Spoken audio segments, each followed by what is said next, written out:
Ada orang punya hutang sampai dia mati tak lunas. Apakah di akhirat dia masih hutangnya ada? Bagaimana cara membayarnya? Maka dia di akhirat akan dituntut sebanyak hutangnya itu, tapi duit tak ada di akhirat. Amal dia akan diambil, diberikan. Lalu kemudian kalau habis, orang yang banyak hutang diambil, habis. Ukhizat khatayahum, diambil dosa mereka, turihat ilahi, dicampakkan ke dia, semua turihat finnar, lalu dia dicampakkan ke dalam api neraka. Inilah orang yang masuk neraka bukan karena berzina, masuk neraka bukan karena narkoba, masuk neraka karena memakan harta orang dengan cara batil. Sekarang orang bangga, alhamdulillah Pak Ustaz, si Anu yang kemarin ada saya pinjam duitnya, terus mati dia, bangga, nggak bayar hutang, merasa dapat uang gratis. Ente akan dihidupkan di akhirat, bayar itu semua di akhirat nanti. Yauma la yanfa'u malun wala banun. Hari itu tak ada gunanya harta, tak ada guna anak, kecuali orang yang datang menghadap Allah dengan bersih plong.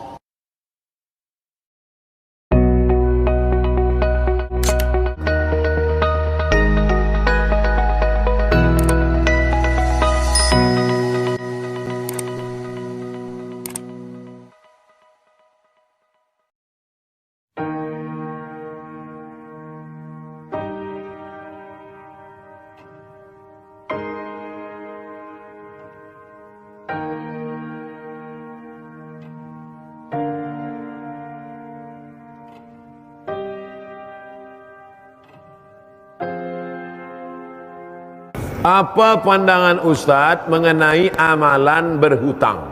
Zaman sekarang hutangnya keliling. Sekarang ini memang zaman kita ini zaman hutang, semua hutang.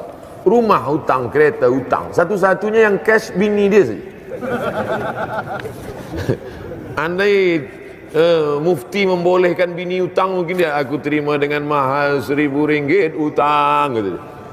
Oleh sebab itu maka ayat yang paling panjang dalam Quran bukan ayat tentang haji, bukan ayat tentang puasa, bukan ayat tentang sembahyang.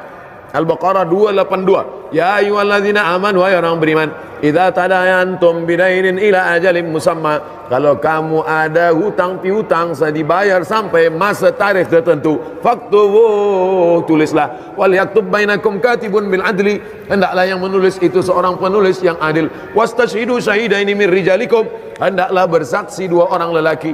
Illam yakuna rajulaini, kalau tidak ada dua orang laki-laki, farajulun, satu orang laki-laki, wa imra'atani, dua orang perempuan, antadilla ihdahuma, kalau yang satu lupa, fatudzakkira ihdahuma al-ukhra, yang lain mengingatkan. Kenapa sampai sedetail itu ayat ini? Karena memang masalah hutang piutang ini banyak orang lupa. Kalau udah kena hutang lupa, yang lain ingat, makan ingat, tidur ingat, hutang lupa. Oleh sebab itu maka hutang piutang ini amat sangat kita mesti kena berhati-hati. Orang yang mati syahid, 4, tidak akan merasakan sakratul maut, tidak akan merasakan azab kubur, tidak akan merasakan hisab, terus masuk ke dalam surga ilat nain, kecuali yang dililit utang. Berapa banyak orang yang mati syahid diucapkan selamat engkau wahai syahid, kata Nabi tidak, sebab dia ada hutang. Oleh sebab itu yang ada hutang-hutang bayarlah. Tapi tetap tengok juga tempoh waktu dia bila. Saya akan bayar hutang saya pada 02.02.2020 semalam. Itu satu hari. Mati hari ini, menggantung roh antara langit dan bumi, tak diterima Allah Subhanahu wa taala. Oleh sebab itu maka bayarlah hutang. Itulah tausiah kita. Masih ada waktu. Bila waktu habis bagi tahu. Apa hukumnya bermakrifat, berhakikat tanpa bersyariat? As-syari'atu bila haqiqatin batilah, wal haqiqatu bila syari'atin atilah. Orang yang bersyariat tanpa hakikat batal. Orang yang mengaku berhakikat tanpa bersyariat sia-sia. Oleh sebab itu tidak ada Nabi pernah berkata syariat hakikat saja. Hakikat hanya pejam mata, tak ada gerak. Awak kenapa tak sembahyang? Aku dah sampai sembahyang hakikat ni. Hakikat sembahyang tu kan ingat, aqimis salata li dzikri. Dirikan salat dengan mengingat aku. Maka cukup dengan ingat. Oh, macam. Awak kenapa tak puasa?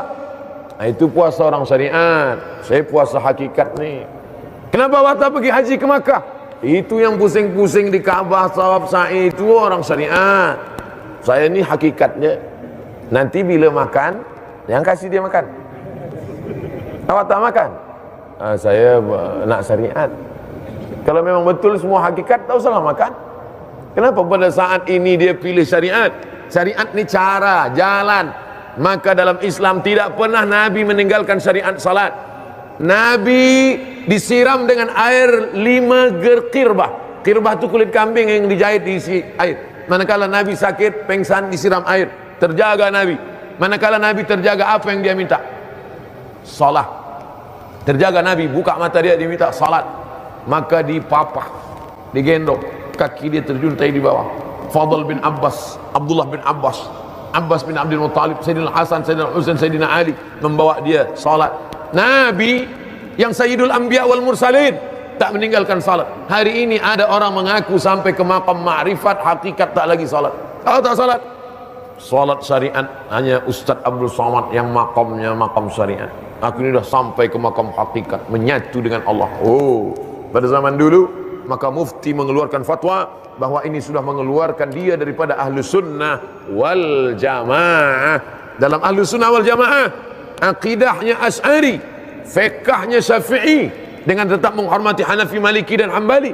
Dan kalaupun dia bertasawuf, tasawufnya bukan tasawuf falsafi, tapi tasawufnya sunni, berpegang kepada Junaid al-Baghdadi, Abu Hamid al-Ghazali, Abul Hasan al-Shazili, Bahauddin Naqsyabandi.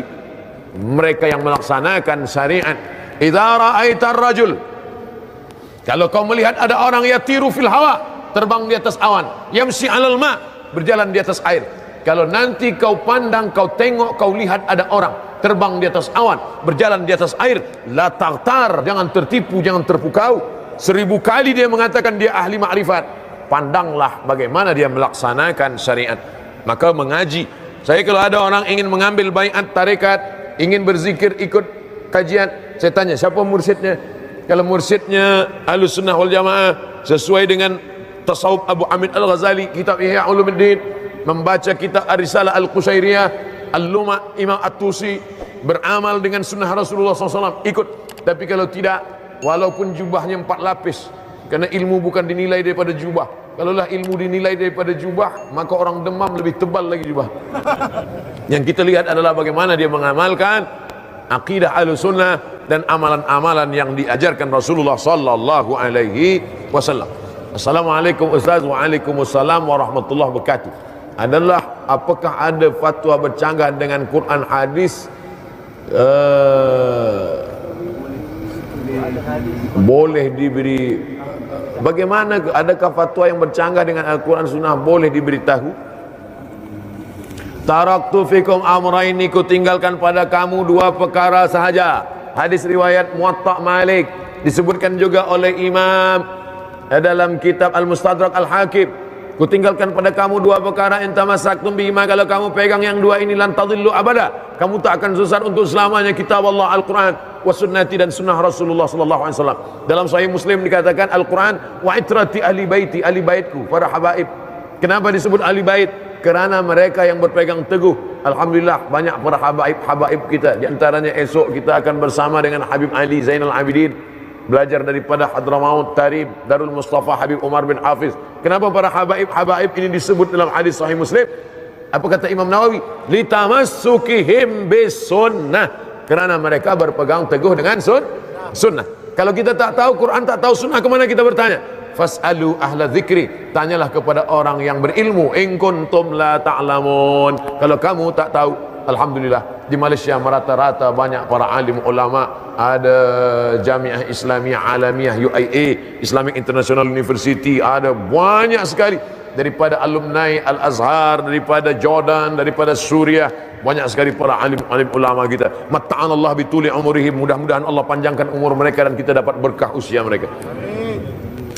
Siapakah Habib Umar bin Hafiz? Habib artinya cinta, hub, cinta. Habib orang yang dicinta.